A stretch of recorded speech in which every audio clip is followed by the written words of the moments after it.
ఒక అందమైన గ్రామంలో రామయ్య, సోమయ్య అనే అన్నదమ్ములు ఉండేవారు.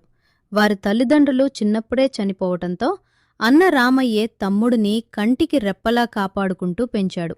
రామయ్యకు పెళ్లయింది. అతని భార్య పేరు లక్ష్మి.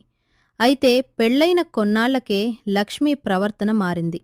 ఆమెకు తమ్ముడు సోమయ్య కళ్లలో నలుసులా కనిపించడం మొదలైంది. మీ తమ్ముడు ఇంట్లో ఉండటం వల్ల మనకు ఖర్చు ఎక్కువవుతోంది. వాడికి పని నేర్పించి విడిగా ఉండమని చెప్పు అని రోజూ రామయ్యను వేధించేది. అమాయకుడైన రామయ్య భార్య మాట కాదనలేక, తమ్ముడిని పల్లెత్తు మాట అనలేక లోలోపల కుమిలిపోయేవాడు. సోమయ్య అన్న కోసం ఎంతో కష్టపడి పనిచేసేవాడు. కాని వదినపెట్టే అవమానాలను భరిస్తూనే ఉండేవాడు. రామయ్య ఊరికి వెళ్ళినప్పుడు లేదా పనిమీద బయటికి వెళ్ళినప్పుడు సోమయ్య పొలం పనులో లేదా కూలీ పనులో ఎంతో అలసిపోయి ఇంటికి వచ్చేవాడు. ఆకలితో ఇంటికి వచ్చిన తమ్ముణ్ణి చూసి లక్ష్మి ముఖం తిప్పుకునేది. అవమానం. భోజన సమయంలో వడ్డించేటప్పుడు తమ్ముడికి పాత గిన్నెలోనో తక్కువ అన్నమో పెట్టి, ఇంట్లో ఉన్నదంతా నా పిల్లల కోసమే, నీకు తింటే తిను లేకపోతే లేదు అని గట్టిగా అనేది. పిల్లలతో దూరం. సోమయ్యకు తన అన్న పిల్లలంటే ప్రాణం.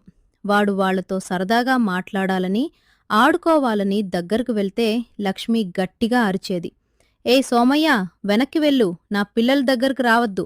నీ మొహం చూస్తేతే వాళ్లు కూడా నీలాగే తయారవుతారు. నువ్వు వాళ్లతో మాట్లాడటం నాకిష్టం లేదు, వెళ్ళిక్కడ్నుంచి అని పిల్లలను వాడికి దూరంగా లాక్కెళ్లేది. అన్న నిస్సహాయత. ఈ దృశ్యాలను రామయ్య ఇంటి బయటనుండో లేదా గరపచాటు నుండో చూస్తుంటాడు. లక్ష్మి అరుస్తున్నప్పుడు సోమయ్య తల దించుకుని కళ్లల్లో నీళ్లు తిరుగుతున్నా సరే ఏమీ మాట్లాడకుండా గదిలోకి వెళ్ళిపోతాడు.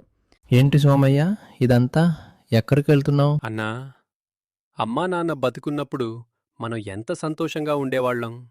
ఇప్పుడు ఇల్లుంది కాని ఆ ప్రేమే లేదు. నాకీ ఇంట్లో ఒక్క క్షణం కూడా ఉండాలని లేదన్నా.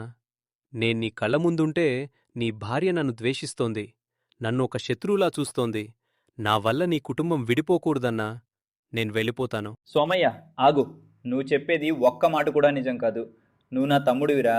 నిన్ను పంపే హక్కు నాకు లేదు. లక్ష్మి అంటున్న మాటలు నేను వింటున్నాను, ప్రతిరోజూ చూస్తున్నాను. నా పరిస్థితి ఎంత దారుణంగా ఉందో నీకు అర్థం కావడం లేదా? నన్ను క్షమించు తమ్ముడు, నిన్ను ఆపలేని స్థితిలో ఉన్నాను. లేదు అన్నా, నన్ను ఆపకు. నేను వేరే ఊరికి వెళ్ళి అక్కడ కష్టపడి ఏదో ఒక పని చేసుకుంటూ చదువుకుంటాను. నీకు భారం కాకుండా బతుకుతాను అన్నా. దయచేసి నన్ను వెళ్ళనివ్వు. కొన్నాళ్ల తర్వాత రామయ్య జీవితం చాలా దుర్భరంగా మారుతుంది. అప్పులు పెరిగిపోవడం, పొలంలో నష్టం రావడం, ఆరోగ్య సమస్యలు తోడవటంతో రామయ్య పూర్తిగా కృంగిపోతాడు. ఒకరోజు ఇంటికి వెళ్లేసరికి పిల్లలు ఆకలితో ఏడుస్తుంటారు. ఇంట్లో కనీసం భోజనం కూడా ఉండదు. నేను ఎంతటి పాపాన్ని చేశాను లక్ష్మీ. ఆకలితో అలమటిస్తున్న నా పిల్లలకు కనీసం గిన్నెడు అన్నం పెట్టలేకపోతున్నాను. నా తమ్ముణ్ణి దూరం చేసుకున్నాను. ఇప్పుడు కష్టాల్లో తోడులేక ఒంటరినయ్యాను. అదే సమయంలో లక్ష్మీ కూడా తన తప్పు తెలుసుకుని పశ్చాత్తాపంతో ఏడుస్తూ ఉంటుంది. అంతలో ఒక కారు వచ్చి ఇంటి ముందు ఆగింది. ఆశ్చర్యంగా చూస్తాడు. అప్పటికే సోమయ్య బాగా చదువుకుని ఒక మంచి గవర్నమెంట్ ఉద్యోగంలో స్థిరపడుంటాడు. అన్న పరిస్థితి తెలుసుకుని పరిగెత్తుకుంటూ వచ్చి అన్న కాళ్లమీద పడతాడు. అన్నా, ఇంత కష్టంలో ఉంటే నాకొక్క మాట చెప్పలేదా? మీ తమ్ముడు చనిపోలేదు, బ్రతికే ఉన్నాడు. మీ కష్టాల్లో నేను కూడా నువ్వు ఇంత బాగా సెటిల్ అయ్యావా? నా తప్పును క్షమించు తమ్ముడు. వదినా, మీరు బాధపడకండి. జరిగినదేదో జరిగింది. ఇకపై మనందరం కలిసి ఉందాం.